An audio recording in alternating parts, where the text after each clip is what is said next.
Very warm welcome to Army Shakil 5858. I am Amir Shackle. Following are the latest news headlines which have been reported by American, Canadian, Asian news channels and all other news agencies. So please, let's go to the news. Tonight, the breaking news, the reality TV couple now going free. President Trump's pardon tonight after they were convicted on tax evasion and fraud.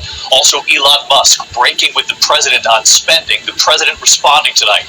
That urgent manhunt right now for a former police chief considered armed and dangerous. And the tornado watches and severe storms. What's coming to the Northeast? First tonight, the breaking news, reality TV stars Todd and Julie Chrisley walking free. And now President Trump says he'll look into pardoning the men convicted of a violent plot against Michigan Governor Gretchen Whitmer. Also tonight, Elon Musk breaking with the president on his so-called Big Beautiful Bill. Musk pointing to the spending and what it could do to the deficit, saying it undermines the work his team has been doing, cutting jobs. Tonight, the president responding to Musk and the anger at town halls. Voters telling one congressman who admitted he didn't read the whole bill to grow a spine. Tonight, the urgent manhunt intensified for a former police chief and convicted murderer. Roadblocks and security checkpoints now near state lines. The warning tonight for the public. The dramatic moment at the trial of Sean Diddy Combs today, why Combs' attorneys suddenly called for a mistrial and how that judge responded. The storms tonight and tornado watches across multiple states, the system stretching from the south then right up into the Northeast. Lee Goldberg is here to time this out. Tonight, the 18-year-old just accepted to the Air Force Academy. She was killed while kayaking, hit by a jet ski, and now the charges. New images tonight of the desperation now coming in. Families trying to feed their children, storming a UN warehouse for much-needed food in Gaza. The crush of people turning deadly. And tonight, the Palestinian ambassador to the UN breaking down as he pleads for help. The chilling surveillance video tonight of an alleged kidnapping back here in the U.S. A man forcing a woman into the trunk of her car. Authorities say he was following her with a tracking device. The images adjusted tonight. There's been a massive glacier collapse tonight. The search for the missing. And at the end of the broadcast tonight, the Sister Act. The nuns going viral tonight, keeping the faith and the beat.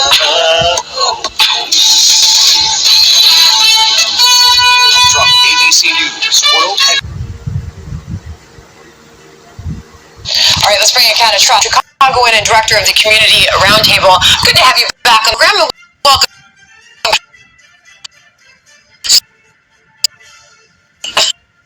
We keep in mind that Mayor Brandon Johnson is on a campaign tour, and he is campaigning now to like and then Trump is not one of them. There's the $988 million budget deficit that the city is going to be facing. RTA has a $770 million budget deficit. Chicago Public Schools, $550 deficit. Chicago Transit Authority, over $500 million deficit. So no, the mayor of Chicago does not have time to be worried about what is happening with President Trump. He has his own issues. And I think that we need to remind him that we have been unhappy with him. You know, we're talking about a man with the single-digit approval rating. What else is he going to talk about on a campaign trail? He certainly can't talk about himself. Well, we certainly hear the frustration in your voice, Kat, and we have for quite some time. To your point, it's weekend after weekend we see headlines like this. Is Fox 32 Chicago, Chicago crime, 24 shot, 3 killed over Memorial Day weekend, according to police. Yet Mayor Johnson continues to claim that he's making the city better, and he's working to make it safer, and that violence is actually going down. Listen. The key investments that we are making continue to push forth our effort to build the safest, most affordable big city in America. Our investments are clearly having some strong returns as violence continues to go down in the city of Chicago. It's tough to find evidence of those strong returns because crime is still up. It's running rampant. People are still fleeing the city because of it. It is still up, but let me tell you something, and I think I talked about this. You know, Mayor Johnson and Illinois officials love to talk about how crime is down. Yes, crime is down a small amount of what it was was last year, but not down so much that you could be somewhere bragging about how crime is not happening here in the city.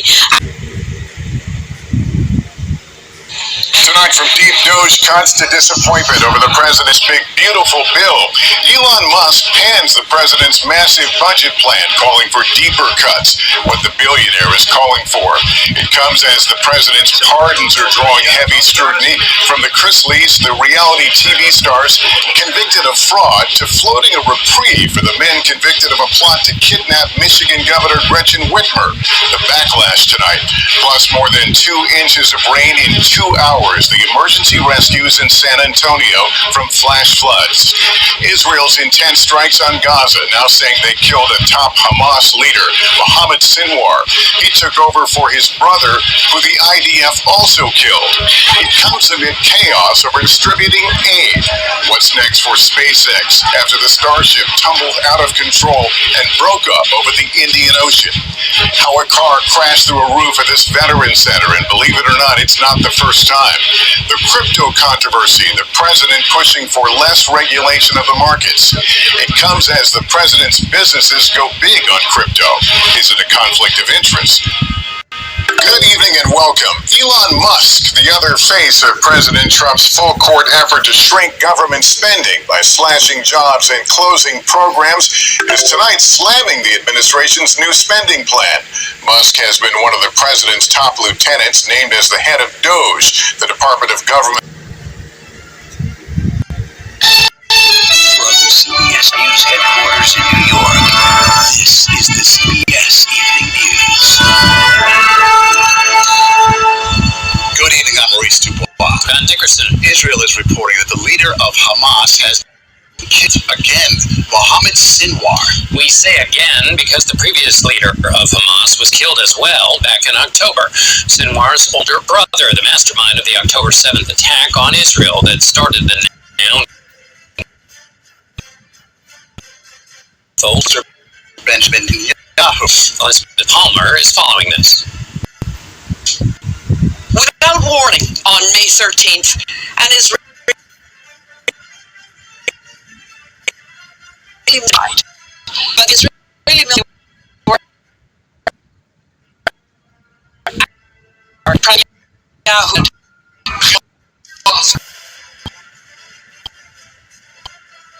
was org/give.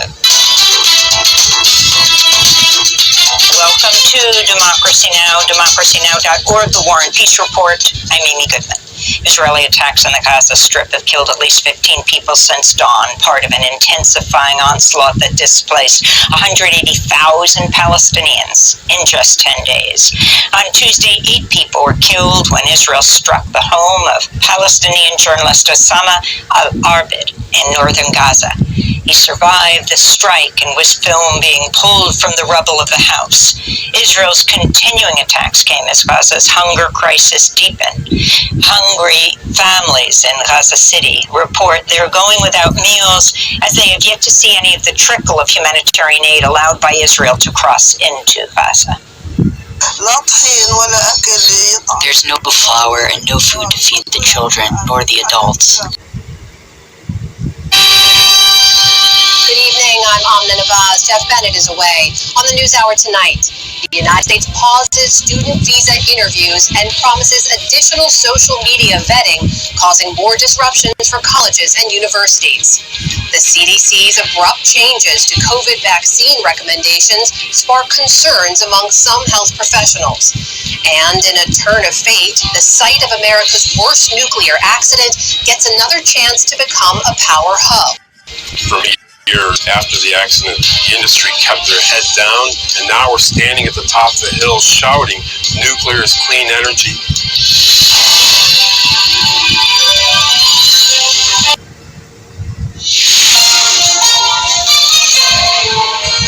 Breaking news, Manitoba under a state of emergency.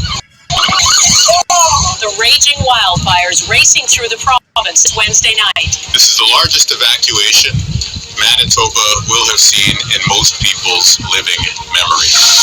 The new Prime Minister's first question period, what Mark Carney faced. Our plan includes legislating for one Canadian economy. Plus, what's missing from his spending plan and how it differs from Justin Trudeau's.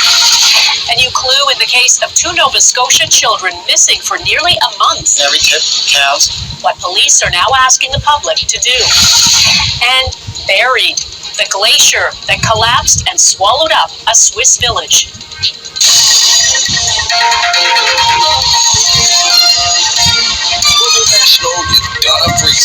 Good evening and thanks for joining us. There is breaking news tonight. A state of emergency has been declared for the entire province of Manitoba because of wildfires.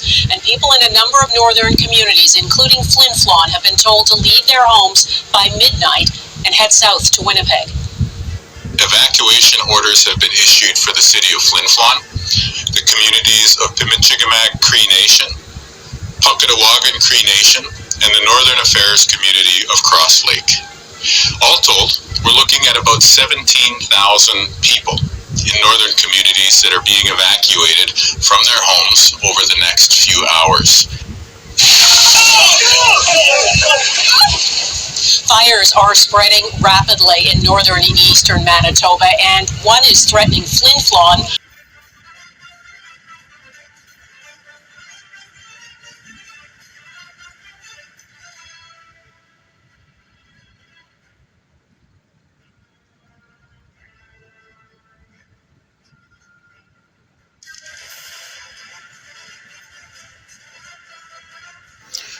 Thank you very much for giving time to Amir Shackle 5858. I am Amir Shackle.